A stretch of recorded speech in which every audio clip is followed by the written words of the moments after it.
नमस्कार दोस्तों, स्वागत है आप सभी का। तो चलिए जानते हैं आज की देश और दुनिया की सभी बड़ी महत्वपूर्ण और काम की खबरों को।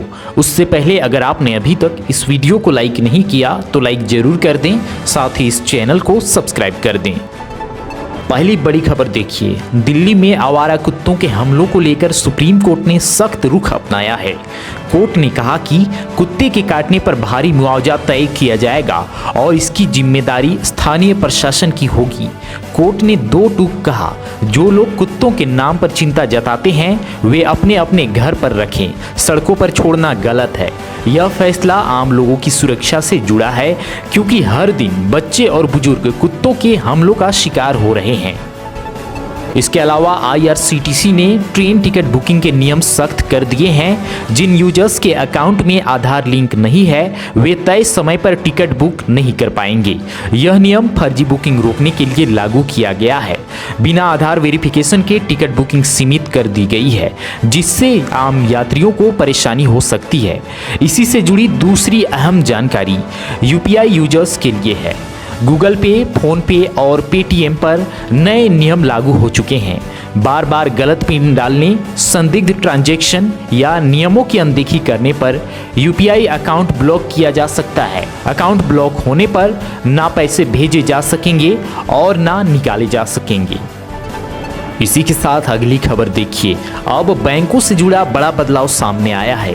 ATM से पैसे निकालना अब महंगा पड़ेगा। SBI ने दूसरे बैंक के ATM से तय फ्री लिमिट के बाद कैश निकालने पर चार्ज बढ़ा दिया है। इसका मतलब साफ है, जो लोग बार बार ATM का इस्तेमाल करते हैं उन्हें अब हर अतिरिक्त निकासी पर ज़्यादा शुल्क देना होगा। यह फैसला सीधे आम ग्राहकों की जेब पर असर डालेगा। वहीं बैंकिंग सेक्टर से जुड़ी दूसरी अहम जानकारी भी सामने आई है। SBI की रिपोर्ट के मुताबिक देश के बैंकों में डिपॉजिट और क्रेडिट में 3 गुना तक बढ़ोतरी हुई है। लोग ज़्यादा पैसा बैंक में जमा कर रहे हैं और लोन लेने की मांग भी तेज हुई है। इससे बैंकों की कमाई बढ़ी है, लेकिन ग्राहकों पर शुल्क का दबाव भी बढ़ता जा रहा है। अगली खबर, सीमा से फिर खतरनाक संकेत मिले हैं। सेना प्रमुख ने बताया कि पाकिस्तान बॉर्डर के पास 8 आतंकी कैंप अभी भी एक्टिव हैं। इन कैंपों से भारत के खिलाफ साजिश रची जा रही है। इसी वजह से ऑपरेशन सिंदूर अभी खत्म नहीं हुआ है। सेना हर पल चौकस है और हर हलचल पर नजर रखी जा रही है। आर्मी चीफ ने साफ कहा है कि अगर दुश्मन ने कोई भी गलत कदम उठाया तो जवाब तुरंत और सख्त होगा। हालात संवेदनशील बने हुए हैं। अगली खबर, सतर्कता और खर्च को लेकर चौंकाने वाली खबर सामने आई है।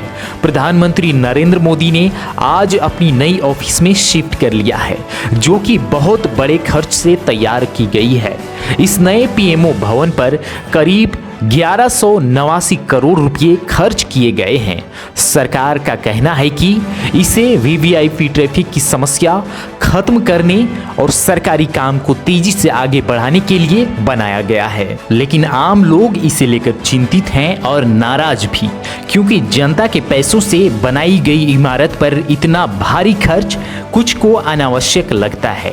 दिल्ली में यह नई ऑफिस ट्रैफिक के गले की फांस को हल करने और सरकारी कर्मियों के काम को आसान बनाने के लिए है, लेकिन खर्च की वजह से बहस भी तेज हुई है। इसके अलावा नजर डालते हैं अगली बड़ी खबर पर। PM किसान योजना की 22वीं किस्त जल्द आएगी।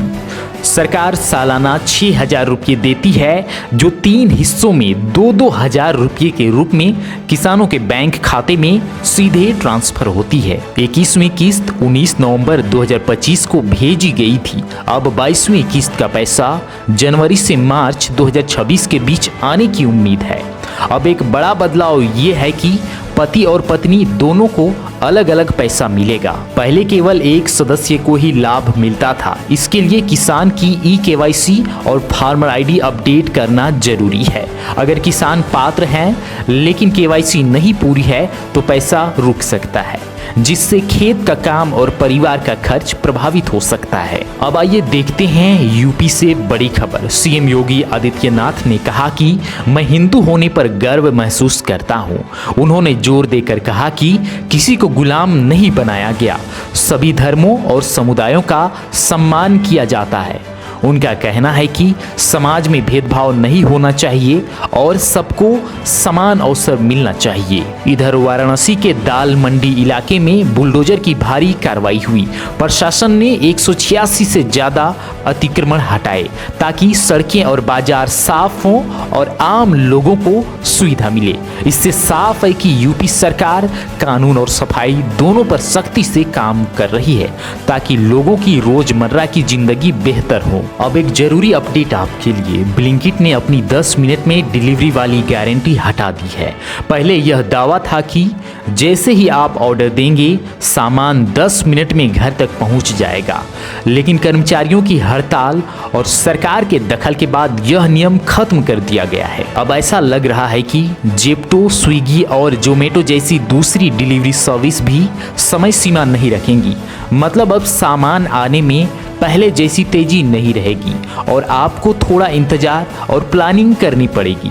अब आइए देखते हैं बांग्लादेश से बड़ी खबर। बांग्लादेश में 28 साल के हिंदू ऑटो ड्राइवर समीर कुमार दास की घर लौटते समय चाकू से हत्या कर दी गई।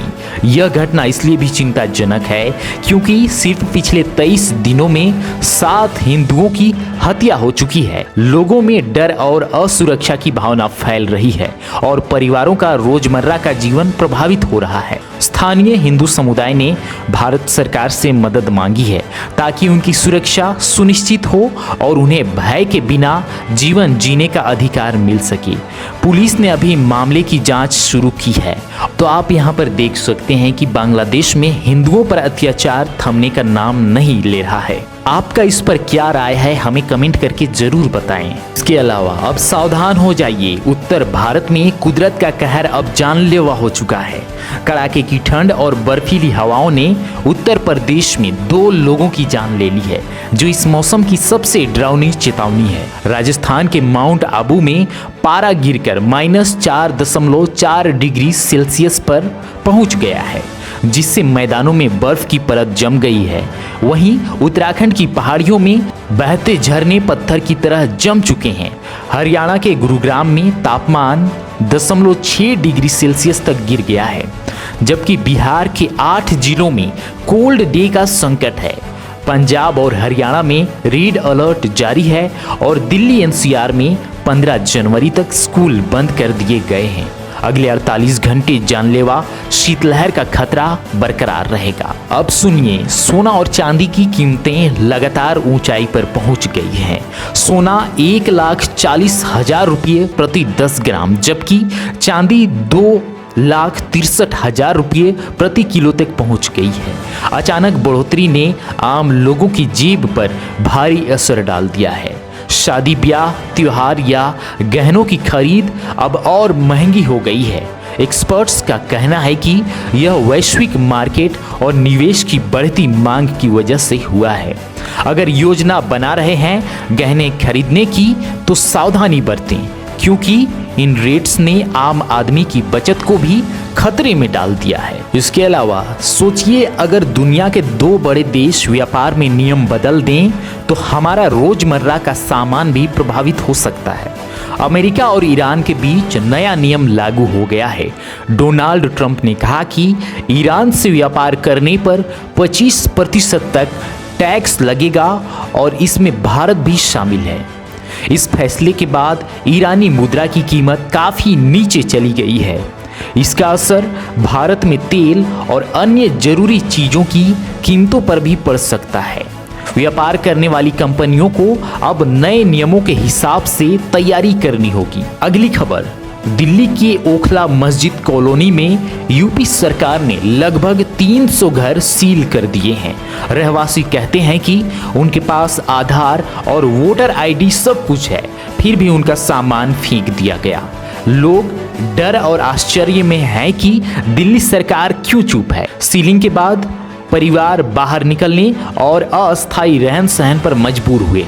उनका कहना है कि कोर्ट का फैसला भी नहीं आया, फिर इतनी सख्ती क्यों। यह मामला सीधे नागरिकों और सरकार के बीच है और आम लोगों की रोजी रोटी और घर से जुड़ा हुआ है। अगर ऐसा हो सकता है तो किसी का भी घर खतरे में आ सकता है। इसके अलावा अब सड़क दुर्घटना से जुड़ी बड़ी खबर देखिए। आगरा के डायलबाग इलाके में दो बाइकें टकराई, कई लोग गंभीर रूप से घायल हुए। कर्नाटक के डोडा इलाके में 8 साल का बच्चा ई रिक्शा हादसे में मारा गया। वहीं राजेंद्र नगर में अचानक भारी आग लग गई। फायर ब्रिगेड ने घंटों मेहनत के बाद आग पर काबू पाया, लेकिन बड़ा नुकसान हो चुका है। इसके अलावा अब एक महत्वपूर्ण खबर जान लीजिए, जो सीधे आपकी रोजमर्रा की जिंदगी से जुड़ी है।